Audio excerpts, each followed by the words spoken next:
j'espère que tout le monde va bien. Donc actuellement, vous pouvez voir qu'on est dans un décor relativement... je pense que vous connaissez déjà même la Star, j'ai même pas besoin de présenter ce décor là parce que vous voyez la moto qui est ici, là sur la gauche. Bah, cette moto là en général, celle-ci elle est pareille, celle-ci elle est pareille, celle-ci pareil, le Banshee pareil. Et on est avec la Star, que dis-je, le roi du snap. La starlet de Snapchat. La starlet de Snapchat. D'après le tribunal. Je ne suis pas au trop de la D'après le tribunal, nous sommes avec le petit Lulu, Lulu VNG sur Snap, le petit Thierry Vigneault Boiserie. Vous saurez d'ailleurs pourquoi il y a toujours plein de petits mots à droite à gauche, pourquoi plusieurs pseudos pour le petit Lulu. Donc le principe de la vidéo est tout bête, vous faire découvrir le petit Lulu à vous mes abonnés. Il y en a d'ailleurs pas mal qui connaissent déjà le petit Lulu. Mais le but, voilà, c'est de découvrir des youtubeurs qui sont dans le coin, avec qui le feeling passe extrêmement bien. Et puis voilà, on va se poser des questions. Donc, voilà. Comment ça va se dérouler? Il va me poser, je vais lui poser pardon, des questions, il va y répondre. En fait, il y aura 2 vidéos. Il y aura donc actuellement cette vidéo-là. À la fin de la vidéo, je vous inviterai à venir cliquer sur le petit lien que je vous mettrai en description et même directement sur la vidéo pour pouvoir aller sur la chaîne du petit Lulu pour pouvoir me poser des questions à moi. Voilà, alors... Mon petit Lulu. Première question, on va rentrer dans le vif du sujet. De Drago23. Pourquoi Thierry Vigneault alors que tu t'appelles Lucien? Smiley qui rigole, grande dent. Grande dent. En fait, Thierry Vigneault, c'est le nom et le prénom de mon papa qui est plus là aujourd'hui. Donc au départ, c'était des vidéos que je faisais comme ça vraiment pour le délire. Donc j'avais choisi un petit peu en hommage à mon papa de mettre sur ma page, que le début c'était sur ma page Facebook, de mettre le nom et le prénom de mon père suivi de mon délire Boiserie. Donc c'est pour ça que ma page YouTube et ma page Facebook s'appellent Thierry Vigneault Boiserie, tout simplement. Et le Boiserie vient de? Le Boiserie, ça vient d'un délire, donc avant de faire des vidéos, des vieux intérieurs des anciennes BMW en bois, avec tous les inserts en bois qu'il y avait sur les tableaux de bord et les portières. Ah, ça vient de là? Ouais, ça vient de là. Juste d'une BM? Ça vient d'une BM, et en fait, on n'était pas un petit groupe d'amis et on trouvait ça dégueulasse, les intérieurs en bois. Et moi, j'ai tellement trouvé ça moche que j'ai fini par en faire un délire. Et on appelait toutes les voitures, c'était devenu des... Enfin, à la base, c'est toutes les BMW, ça s'appelait des boiseries. Tous mes potes, on disait ça. Et après, c'est toutes les voitures, et après, limite, quand on voyait une fille jolie dans la rue, on disait « Oh putain, la belle boiserie qui passe !» tu vois. C'est venu le petit mot. Voilà, c'est venu le petit mot en fait qui voulait un petit peu tout dire. Et donc ça représentait bien mon délire. Et c'est pour ça que je l'ai mis en un petit peu suivi du nom et prénom de mon papa en hommage. Et voilà, ça représentait tout ce que je kiffais et tout ce qui m'a marqué à l'époque. Deuxième question de Drive Passion 69. 69, chiffre que tu aimes beaucoup. Est-ce que je peux t'interrompre une seconde? Interromps-moi une seconde. Ce qu'il faut qu'on dise aux gens, c'est qu'on n'est pas au courant en fait des questions. On a voulu garder vraiment le côté un petit peu suspense, et on est donc c'est Alex au montage qui nous a préparé tout ça, et c'est vous nos abonnés qui nous ont posé toutes les questions, et vraiment on n'est pas au courant de ce qu'on va dire, donc c'est pour ça qu'il va y avoir le petit côté suspense. C'est rien de préparé, c'est ça qu'on voulait dire. Exact. Et d'ailleurs pour mes abonnés qui actuellement sont derrière votre écran, pour les gens qui ne savent pas, Alex est le monteur de Lulu, car maintenant c'est devenu une star de l'internet, donc il lui faut absolument du temps libre pour chichater tranquillement. Voilà. Voilà, Alex c'est le monteur, et il nous a sélectionné voilà, plusieurs petites questions qu'on ne savait pas. C'est vrai que sur les réseaux d'ailleurs, là vous pouvez voir ici, là hop, le petit Insta de Lulu et le mien qui est ici. Voilà. Vous pouvez directement nous suivre. Donc la petite question de Drive Passion 69, ton véhicule de rêve, toutes catégories confondues. Donc là actuellement je te donne une bonne liasse de billets. Qu'est-ce que tu vas acheter? Voilà, direct. Je pense que vraiment ça serait une Ferrari 458 spéciale. Mais c'est pas non plus un truc qui est impossible à avoir dans sa vie. Mais bon, une Chiron, faut vraiment avoir, tu vois, une 458 spéciale, c'est vraiment un gros kiff. Et forcément une 458 spéciale Rocket Bunny. Donc avec Rocket Bunny, c'est le kit très large avec les grosses ailes et tout. Ça vraiment, je pense que c'est vraiment le truc que je kiffe le plus en termes de véhicules tout confondu. J'aime beaucoup les motos. Je pense un peu moins que Puma, mais je suis un peu plus axé bagnole. Mais je pense vraiment que la 458 spéciale noire, vite teintée noire, jante noire, kit Rocket Bunny, je pense que c'est vraiment la voiture qui me fait vraiment bandaille comme un cheval. En fait, on a les mêmes rêves. Hein. Parce que moi, ça serait 458 spéciale Aperta. Ah putain. C'est histoire d'avoir les cheveux au vent, quoi. Oui, oui, non, mais c'est clair, on est bien d'accord. Bonjour Sophie, Ben Nori. Hello, d'où t'es venue cette idée de planter une E36 dans ton jardin? Et bah en fait c'est un peu con, j'ai pas réfléchi. En fait j'ai un pote qui m'avait laissé son tractopelle chez moi parce qu'on faisait des plantations de verdure, d'arbres et des conneries comme ça. Et j'ai vu une BM qui était là qui me servait à rien, elle était en bon état général, niveau carrosserie, il n'y avait plus le moteur et la boîte. Ah ouais, je me demandais, t'as pas le moteur là-dedans? Non, il n'y a plus le moteur et la boîte. Et la voiture était là, elle me servait à rien. Les pièces de 36, c'est le truc qui est le plus trouvable sur le bon coin et en casse. Donc voilà, à revendre les pièces, tu gagnes que dalle quoi. Et du coup, je me suis dit, putain, j'ai un tracteur, j'ai une voiture, pourquoi je me ferais pas un joli bibelot de jardin? Et ça m'a pris, j'étais en peignoir et ça m'a pris comme une envie d'y yesh. Et du coup, on a pris le tracteur, on a fait un trou en fait, on a fait un trou dans mon jardin. Et on a reculé la caisse dedans, on a levé le nez avec le tracteur et en fait elle s'est enfilée par le coffre dans le trou et je suis très fier parce que là elle est pas coupée, tu l'as rentrée en entière. On a fait un trou d'1 mètre, 1,50 m dans le sol et on l'a rentré, on a rentré tout le cul pour moi je croyais genre tu l'avais cut et puis tu l'avais juste posé. Ah bah non, elle a quand même un bon mètre, 1,50 m dans le sol pour s'il y a du vent ou quoi que ce soit qu'elle retombe pas sur quelqu'un quoi. Donc c'est vraiment très solide quoi. Et la deuxième question de Sophie, où en est la Féfé? Qui d'ailleurs beaucoup de personnes te posent cette question là. Alors le problème de ma Ferrari c'est que, parce que beaucoup de gens croient que je l'ai acheté et puis que du coup je me suis fait avoir etc. C'est pas du tout le cas. J'ai acheté le véhicule non roulant en connaissance de cause, donc en fait c'est une Ferrari qui est restée longtemps dans un garage parce qu'elle a eu un problème de boîte de vitesse il y a quelques années, il y a 13 ans. Et en fait moi je l'ai acheté en sachant qu'il y avait ce souci là, une grosse révision générale à refaire, mais la voiture démarrait très bien. Donc je l'ai mis dans un garage chez un spécialiste qui connaît par cœur ces voitures-là.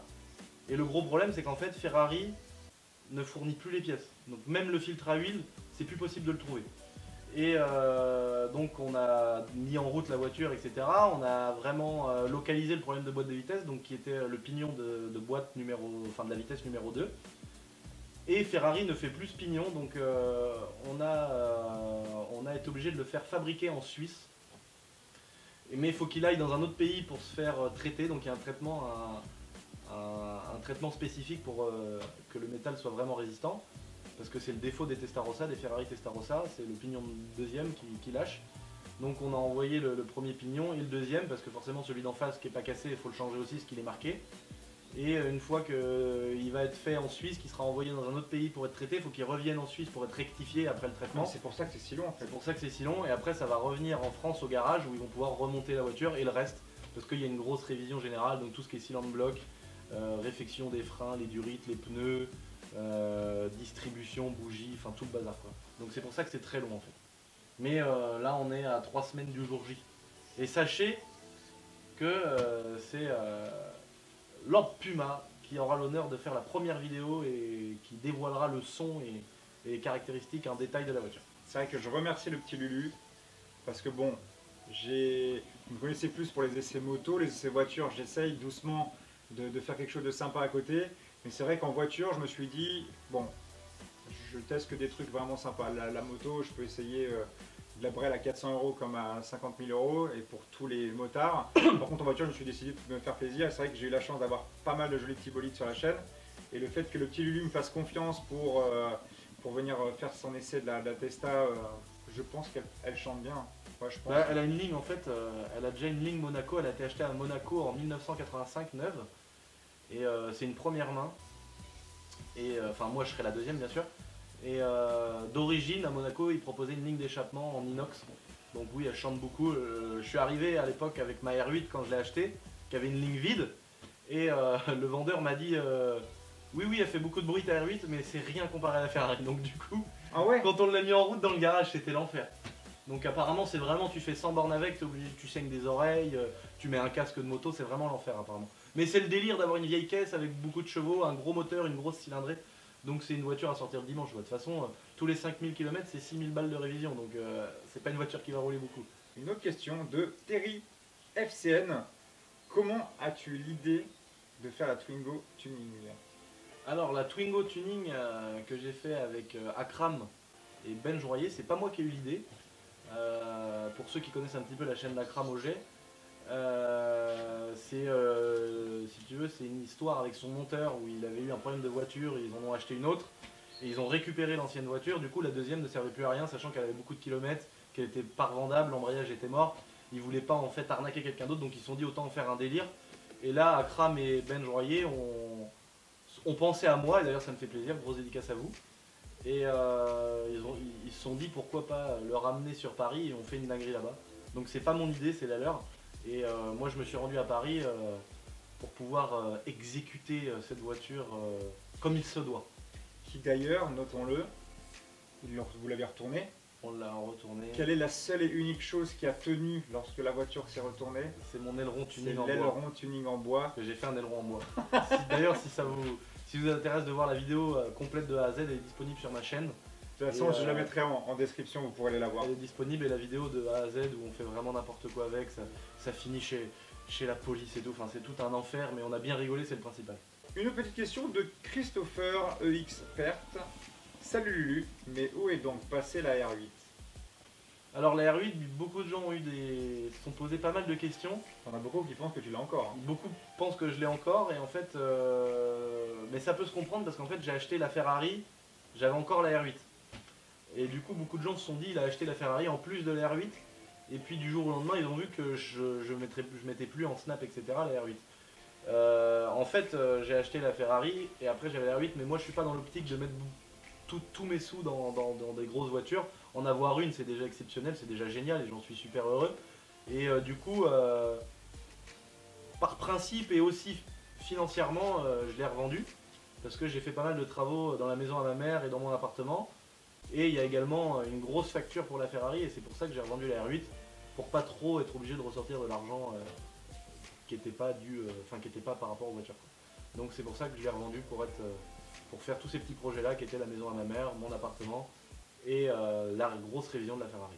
Venant de Inactif 0, tu préfères ta Honda ou ta KTM niveau maniabilité? Sinon je kiffe ce que tu fais. Eh ben déjà je te remercie, ça fait plaisir. J'ai eu beaucoup de motocross, je vais pas toutes les citer parce que j'ai eu à peu près toutes les marques sauf Kawasaki. Et 2 temps, 4 temps, etc.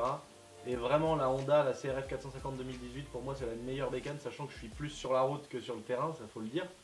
Mais calmez-vous, ne vous énervez pas, elle est homologuée, il n'y a rien d'illégal. Il y a la carte grise. J'ai la carte grise, ouais, je l'ai faite homologuée parce que voilà, je voulais pas non plus être au commissariat tous les 4 matins parce que je faisais de la motocross sur la route. Donc aujourd'hui, c'est une moto qui est homologuée. Bon, effectivement, elle n'a pas les phares, elle n'a pas la plaque d'immatriculation, mais bon, c'est toujours plus légal de rouler avec une moto homologuée et d'avoir. C'est comme rouler avec une street sans rétro, quoi. C'est toujours moins grave que de rouler avec une moto qui n'est pas homologuée. Et c'est vraiment de toutes les motos que j'ai eues la plus performante parce que déjà elle fait 63 chevaux d'origine, alors qu'un 454 temps, on est plus aux alentours de 55 chevaux en général. Et là elle fait 63 chevaux, bridée, là on vient de la débrider, donc c'est vraiment une moto sur la route qui est très très agile, qui a un super freinage, un super châssis. Et puis pour faire tout ce que je fais sur la route, du cross bitume entre guillemets, c'est vraiment une bécane, pour moi c'est le top, c'est le mieux quoi. Donc vraiment c'est la meilleure que j'ai eue pour l'instant et j'en suis super content. Et pour l'avoir essayé les gars, je peux vous dire que ça tartine. Ouais ça marche. Je l'ai essayé avec un pneu arrière en mode slick. Ouais. Et sur la terre ça patine dans tous les sens, mais une fois que ça accroche, tu non, sens vraiment la patate. Et là vous avez vu d'ailleurs derrière, il y a des nouveaux pneus qui ont été montés de ce matin. Ouais. Donc il y aura d'autres vidéos qui vont sortir après par rapport à ce qui va arriver, on vous en dit pas plus. Mais ouais ça va... Là on va vraiment retrouver le côté vraiment cross, mais c'est vrai que même les pros qui en font en général ils les brident. Parce que c'est vrai que sur 63 chevaux sur terrain c'est quand même vraiment beaucoup. Trop. Et la plupart la bride, mais bon nous on fait moins de terrain que de route donc elle restera en configuration full power. Full power. Venant de Dospi, la luxure. Ah bah tiens, bah comme quoi, tu connais bien. Thierry Vigneault Boiserie, c'est quoi ton goût chicha préféré? Alors, t'as mis quoi là-dedans là? Alors moi j'ai fumé beaucoup de chicha. D'ailleurs je fais une grosse dédicace à l'Emirates. C'est la meilleure chicha d'Angers, la meilleure chicha du monde si vous voulez y aller. C'est là-bas, c'est Boulevard Hérault à Angers, 49 100. Et en fait c'est des potes à moi qui ont ouvert cette chicha là. Et j'ai fumé un petit peu tous les goûts. Love 66, Hawaï, pas mal de goûts avec de la pastèque, de la fraise, de la banane, etc. Et à en fumer beaucoup, parce que c'est vrai que j'en fume beaucoup malheureusement. Au bout d'un moment on se lasse de tous les goûts on va dire qui sortent un peu de l'ordinaire. Et la base des bases dans la chicha, tous les connaisseurs vous le diront, c'est la menthe. Et du coup aujourd'hui je peux fumer que ça parce que vraiment les autres c'est des nausées. Et c'est vraiment plus agréable à fumer. Petite question de Magnolia 944. Comment as-tu appris à bricoler la mécanique, les constructions, etc. Alors ça c'est une question qui revient souvent parce que il faut dire que en fait moi sur YouTube aujourd'hui j'ai 50 000 abonnés donc c'est déjà énorme, je suis super heureux, vraiment c'est énorme pour moi. Et à la base je suis plus sur Snap, c'est pour ça que d'ailleurs souvent quand vous faites, je sais plus comment s'appelle le jeu tu sais où tu donnes plein d'informations sur quelqu'un et ça te donne qui c'est. Un espèce de petit, un petit truc. Akinator. Voilà, Akinator. Et quand quand les gens me trouvent, ils mettent Lulu VNG Snapchatter, hein. Ils ne disent pas que je suis un YouTuber. Parce qu'à la base j'étais sur Snap et j'ai fait beaucoup de vidéos sur Snap et d'ailleurs je tourne à peu près 150K par jour donc je suis très content et vraiment le principal c'était Snap. Et je me souviens plus de la question. Bah, comment tu as fait tes projets? Ah apparemment oui, pour les constructions et comment j'ai bricolé. La mécanique. En fait j'ai toujours été quelqu'un qui a bricolé par rapport à mon grand-père et mon papa qui étaient très bricoleurs. Et à la suite du collège, je suis parti faire un CAP, BEP et bac en mécanique moto. Donc j'ai toujours bricolé, mais c'était vraiment ma passion, c'est-à-dire que même le week-end, je rentrais chez moi, je bricolais mes mobylettes, mes 50, les scooters. Et j'ai toujours bricolé, et après c'est parti dans les constructions, comme le garage qu'on voit ici, mon appartement que j'ai fait moi-même et la maison à ma mère que j'ai fait de A à Z moi-même. Et c'est vraiment en me mettant dedans que j'ai appris, hein, c'est pas des cours, etc. T'as appris sur le tas quoi. J'ai appris sur le tas pour les constructions, on va dire, du bâtiment, mais pour la moto, c'était vraiment mes études. Parfait. Petite question de Paul Magne. Tu vas refaire des projets Flamingo avec Akram Alex? Par interrogation. Ouais, c'est prévu. Bon, on a fait la première édition de la Twingo qui était une idée d'Akram et de Benji. Et on s'est promis avec Akram que cette fois-ci, c'est eux les Parisiens qui viendront dans ma campagne. Donc Akram et Ben Joyer et du coup Alex, le monteur d'Akram, vont venir à la maison et on va se faire un projet 2.0. Alors toujours dans un truc très sale, très rigolo. Et ça sera sûrement sur ma sur ma Golf 4 TDI 130 où on va faire un truc assez flamingo comme dirait Akram. Donc c'est prévu, ne vous inquiétez pas. Ça va envoyer du sale. Ça va envoyer du sale. Ouais. Mais là cette Moi je vous donne juste 3 trucs. Je l'ai proposé à Lulu. C'est BMW, pompier, rideau de flamme. Non mais voilà, pourquoi on ne traverserait pas une caravane on sait pas, c'est en train de mûrir tout ça. Mais en tout cas, Akram et Benji vont venir à la maison, à la campagne, pour l'édition 2.0 de cette vidéo-là. Comment vous êtes-vous rencontrés? Même si Lord m'a répondu samedi soir, ça peut intéresser d'autres. Xav, c'est un très gentil et très bon photographe. Comment on s'est rencontrés? En fait, quand je travaillais chez Kawasaki, en fait, à la suite de ce que je disais juste avant de mes études en mécanique moto, j'ai cumulé ça avec un BTS en management des unités commerciales chez Honda en alternance. Et après, j'étais en CDI chez Kawasaki en commercial, donc je vendais les motos. Et j'ai vendu une Z800 à Anthony Cochin d'ailleurs, qui était un ami à moi d'enfance de l'école. Et j'organisais des gros rassemblements de motos où on faisait vraiment pas mal de conneries. Et un soir, il est venu, enfin un soir, Lord Puma était venu à mon rassemblement, mais moi je savais pas et je le connaissais pas. Et c'est du coup Anthony à qui j'avais vendu une Z800 qui était venu au magasin chez Kawasaki en me disant bah t'as vu il y avait Lord Puma qui était à ton rassemblement. Puis moi je dis bah c'est qui Lord Puma? Et là il m'a expliqué un petit peu. Donc on avait pris contact sur internet. Ouais, vite fait, ouais. Vite fait, ni l'un ni l'autre s'en rappelait trop. Et une fois il avait pris ma R8 qui était en photo, ouais, devant Kawasaki. Qui était devant, elle était garée devant chez Kawa, ma R8. Et il l'avait pris en photo et tout le monde m'identifiait sur la photo. Et là j'avais dit merde c'est Lord Puma, le gars qui était à mon rassemblement, le youtubeur, etc. Et du coup je lui avais dit comment ça tu prends ma photo en R8 et tu viens pas me voir chez Kawa, surtout qu'il est motard, etc. Et c'est là que bah, on a pas mal parlé et on s'était retrouvé au Vigan. Parce que moi j'étais parti faire une session circuit au Vigan avec la R8 et c'est ce jour-là qu'on l'avait passé de noir en doré. Et du coup c'est là qu'on s'était rencontrés, qu'on avait fait un petit vlog. C'est là où il m'a claqué un rupteur de démarrage à froid dans la tronche. Voilà. Juste derrière, j'étais derrière les échappements. Et que j'ai drifté avec son ami sur circuit, c'était vraiment rigolo. Exactement. Donc voilà, c'est comme ça qu'on s'est rencontrés. Et depuis on est en couple. Depuis on est en couple, voilà. C'est la femme. Voilà. Alors on échange quand même, faut le dire. De temps en temps. À vous. Mais c'est plus souvent moi la femme, j'avoue. Il a plus d'abonnés que moi en même temps. Petite question de Raphaël Million. Salut Lulu. Quel prochain bolide as-tu en tête comme prochain achat? Et bien vu la Twingo Tuning. Alors je sais pas s'il parle moto ou voiture, mais Comme si tu as... Là c'est actuellement voiture, je pense. Voiture. Ouais, je pense. Tu dirais quoi? En fait, bon déjà j'ai ma Ferrari que j'attends depuis bien Déjà trop longtemps. Et une fois que je vais l'avoir, en fait, c'est une voiture qui est vraiment chère, l'entretien est très cher, les pièces sont très chères, donc dès que tu te gares, tu te dis si je frotte un trottoir, c'est 5000. Et, et du coup, c'est pas une voiture vraiment qui me correspond parce que dans le principe, déjà, je peux pas dépenser autant d'argent pour une voiture. Donc, je pense que ça va être ma première et pour l'instant ma dernière Ferrari, peut-être plus tard, on verra. Mais la prochaine, ça sera sûrement soit une Lamborghini Gallardo V10, donc LP 560, soit une Audi R8 V10 parce que j'ai déjà eu la R8 V8. Mais les nouvelles? Je pense pas les nouvelles parce que les nouvelles elles sont quand même assez chères et je préférerais rester dans la catégorie des 80-90 000 euros, quoi. Donc je pense que ça sera une Audi R8 V10, si c'en est une, ça sera une cabriolet, une Spider, ça c'est sûr. Oh, magnifique. Ou alors une Lamborghini Gallardo LP 560. Après c'est ce que j'ai dans l'idée tout de suite. Peut-être que je prendrai moins gros pour investir dans d'autres choses. Parce que j'ai pas mal de projets dans l'immobilier également. Donc on verra en fonction de tout ça. Mais je suis pas arrêté sur une voiture en particulier. Mais si je devais reprendre un gros bolide, ça serait R8, Spider ou Lambo, ouais. Un homme de goût. Un homme de goût, ouais, qui résonne en fonction de son budget, quoi. Là, je pense que tu as déjà répondu. De Christopher Expert, quand est-ce qu'on a des nouvelles de la Féfé?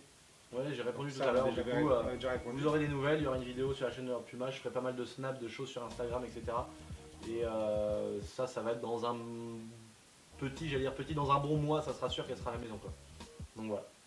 Question de Laurent Strato. Qui ou quoi t'a donné envie de faire des vidéos? En fait, donc comme je l'expliquais tout à l'heure, le délire boiserie au départ, c'était des petites stories que je faisais sur Snap. À l'époque, j'avais 30-40 personnes sur Snapchat.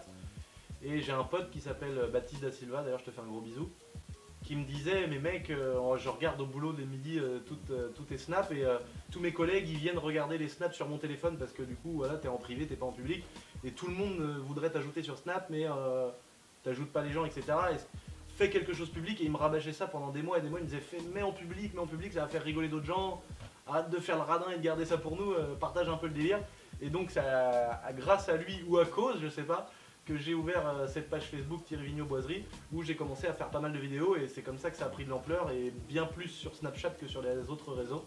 Et très vite je suis monté à 15-20 000 abonnés sur Snapchat et aujourd'hui j'en suis à 150 000 et j'en suis super heureux. Du coup au début c'était vraiment un délire, voilà, une passion, etc. Et après ça a vraiment pris le dessus par rapport à mon travail, il y avait beaucoup de gens, des abonnés qui faisaient pas mal d'heures de route, qui venaient me voir chez Kawasaki. Mais par rapport au commerce c'était un petit peu gênant mais je pouvais pas dire non et ça me faisait quand même super plaisir. Et je me suis lancé, je me suis dit bon bah je tente, qui tente rien n'a rien. Et je me suis lancé à 100% dans les vidéos et aujourd'hui c'est mon revenu principal et donc voilà je suis super content de tout ça, donc voilà. Propre, très propre. Une nouvelle petite question de Nico Fitshape. Penses-tu un jour inviter un ou des abonnés pour passer une journée de folie? Eh ben, je l'ai déjà fait, donc là on parle plus dans le futur. C'est quelque chose que j'ai déjà fait plusieurs fois. C'était pas des choses vraiment bien organisées, mais je l'ai déjà fait en mettant un snap. Le premier qui me répond, il passe la journée avec moi demain, on ira faire de la motocross, du bateau sur la Loire, on ira fumer une chicha, je l'inviterai au restaurant, etc. Et ça c'est déjà fait, ça s'est super bien passé. Je l'ai pas recevoir. Ouais, j'ai reçu beaucoup de messages, mais je l'ai fait peut-être 3-4 fois, pas plus. Et je vais recommencer, ça c'est clair et net, parce que ça me fait plaisir de partager. Et pas seulement d'essayer de faire kiffer quelqu'un, mais aussi de connaître un petit peu la vie de quelqu'un, ce qu'il pense de moi, les choses qu'il me reproche, les choses qu'il kiffe. Et on l'a déjà fait et je recommencerai carrément avec plaisir et peut-être pourquoi pas tous les deux. Bah, et pourquoi pas? Tu prends un abonné, je prends un abonné, on va faire les cons. Grave, grave. Si tu valides, dis-le en commentaire si tu valides cette petite chose-là. Ouais. Moi ça peut m'aller. Ouais, vous mettez hashtag rencontre abonné, Lulu et Puma dans le plus grand des cas. Et on en choisira un et on fera ça pour une prochaine vidéo avec grand plaisir. Allez, moi je suis chaud. Petite question de JP Elost. Quel genre d'élève étais-tu à l'école? Tout. Il y en a une deuxième, mais après. D'accord. Donc quel genre d'élève Alors le genre d'élève que j'étais à l'école, j'ai toujours été celui qui faisait rire un peu tout le monde, qui foutait un peu la merde, mais qui était quand même adoré des profs en général. Donc les profs m'aimaient beaucoup, mais ils en avaient marre de moi quand même.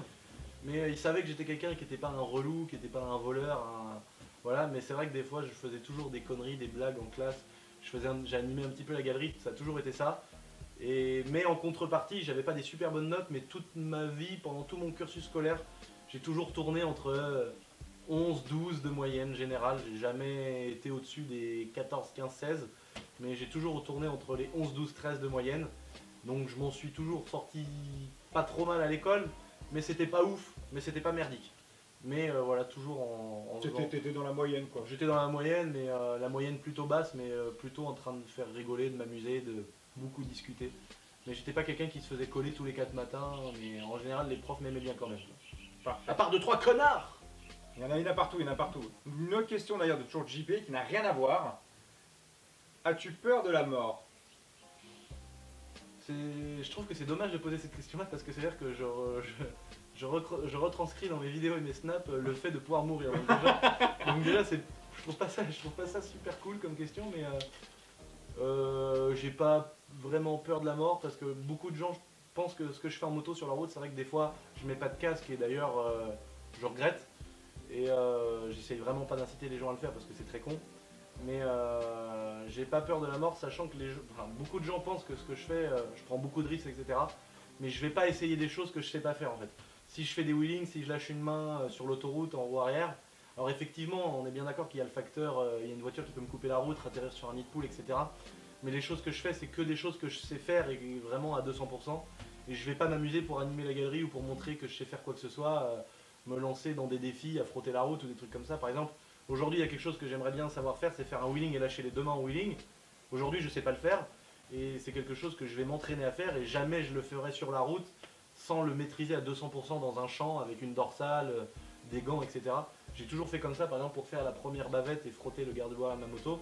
Je me suis entraîné dans les champs beaucoup de fois, je me suis retourné, mais j'étais très équipé.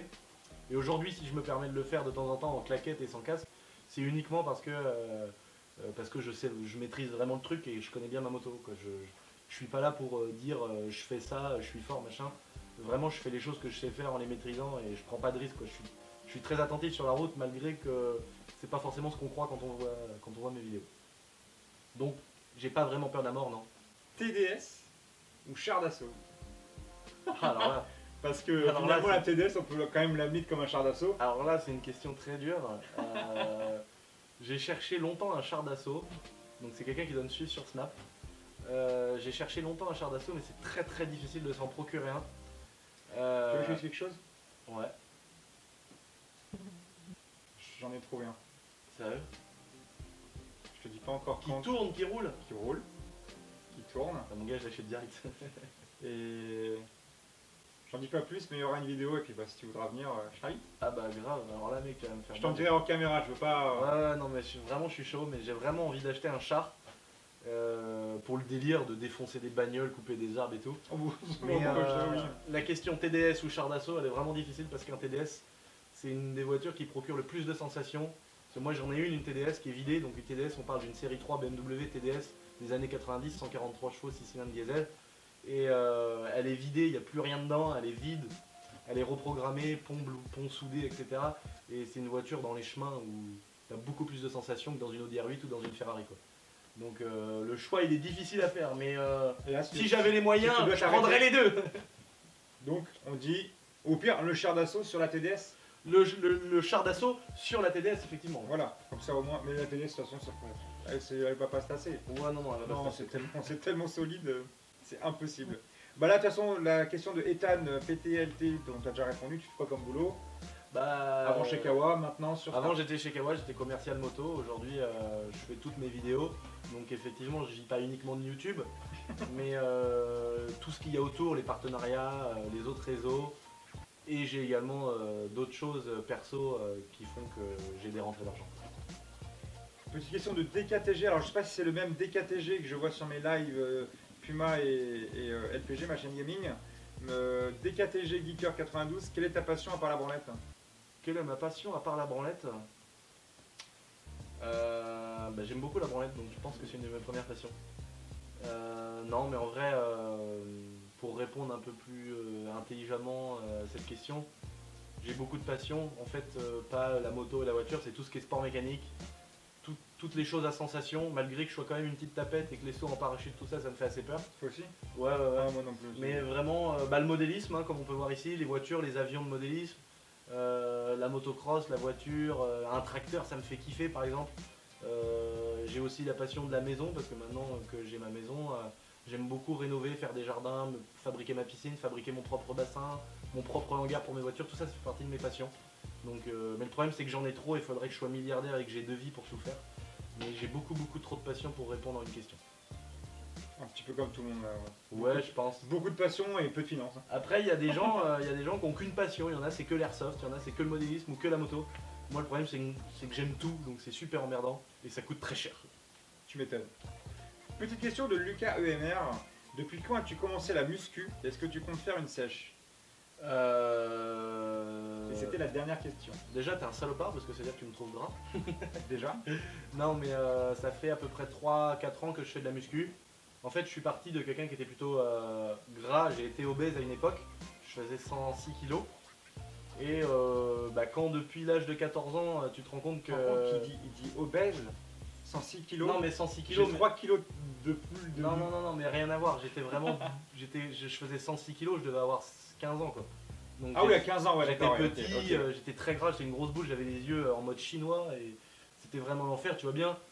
Il y a aussi le côté où les filles s'intéressent pas à toi, tu vois tes copains qui sortent avec des filles, toi tu te rends compte que t'as jamais embrassé de ta vie une fille, c'est très dur, les gens se foutent de ta gueule, il y a beaucoup de remarques, beaucoup de gens, c'est super dur à vivre et du coup au bout d'un moment je me suis dit ben non là je le vis pas bien et du coup je me suis mis à faire du sport. J'ai fait du sport pendant 1 an, j'ai pas perdu de poids. J'ai pris de la masse musculaire mais j'ai pas perdu de poids et après j'ai commencé à faire attention à ce que je mangeais et en 8-9 mois j'ai perdu 21 kg et je suis passé de 106 kg à après j'ai toujours stagné dans les 85 et au fil des années j'ai remonté et là ça fait plus d'1 an que je stagne à 90 kg et j'ai envie de faire une sèche, ouais j'aimerais bien faire une sèche. Ça fait beaucoup de temps que je me dis que je veux me motiver à le faire mais j'aime trop la bouffe. T'es trop gourmand. Je suis trop gourmand et honnêtement voilà, ça me convient, je suis pas trop mal comme ça. Et bien voilà, c'est avec toutes ces petites questions-là que j'espère que vous avez connu un petit peu plus en profondeur le petit Lulu. Alors n'hésitez pas, le Lulu se livre énormément sur Snap. Donc toutes les personnes qui ont Snap, n'hésitez pas à la rajouter, c'est Lulu VNG si j'ai pas de bêtises. Lulu VNG, de toute façon je mettrai tout en description, vous avez qu'à aller checker, il y aura tout. Donc le petit Lulu, il faut savoir que voilà, une passion est née entre nous, voilà, le feeling passe hyper bien. Ce que vous voyez là, c'est que le début, c'est une petite FAQ pour mettre en condition. On a beaucoup de projets, plein de choses qu'on va faire ensemble. Donc on va continuer à tourner des choses ensemble. Dites-nous en commentaire si vous voulez nous voir de plus en plus ou pas. Voilà. Mais je pense qu'en général, avec les retours que j'ai en commentaire, si vous trouvez que cette petite relation est pertinente, n'hésitez pas à nous le faire savoir. Ça serait super sympa et ça nous ferait plaisir. Exactement. Il faut savoir que donc on a connu le petit Lulu sur ma chaîne. Donc pour les personnes qui par contre, mes abonnés, vous voulez me connaître un petit peu plus, il va falloir après cette vidéo là venir cliquer là, genre là au milieu, ou là-haut, ou là, ou là, ou derrière la caméra, pour pouvoir me connaître un peu plus. Lulu va me poser des questions sur ma personne, mais sur sa chaîne YouTube à lui. Voilà. Donc si vous voulez savoir encore plus de choses sur moi, mes petits abonnés, et ben allez direction la petite chaîne de Lulu. Et vous aurez la même sorte de vidéo. La même sorte, voilà, mais on va être... Voilà. C'est moi qui vais l'interviewer et où il pourra se livrer un petit peu plus à vous, mais sur ma chaîne. C'est ça. Donc voilà, n'hésitez pas à lâcher ton meilleur gros pouce bleu comme tu veux. Lance ton commentaire si tu as des choses à nous demander. On va tout lire, on va répondre simultanément sur les 2 chaînes en commentaire pour vous répondre. Parce que voilà, nous on veut être proche de vous parce que de toute façon on est là grâce à vous et non pas tout seul. Donc voilà, c'est grâce à vous qu'on avance, on le pense, on le sait et on veut faire des trucs avec vous. Donc voilà. Prenez soin de vous. Pour ma part, équipez-vous. Lulu nous a quasiment, pas encore, mais quasiment promis de caler un casque police municipale tout le temps. Voilà. Uniquement police municipale. Uniquement police municipale. Donc voilà, moi je vous dis à la prochaine les gars. Gros bisous tout le monde. Et puis à la prochaine pour de nouvelles aventures. Allez, bisous. Topette!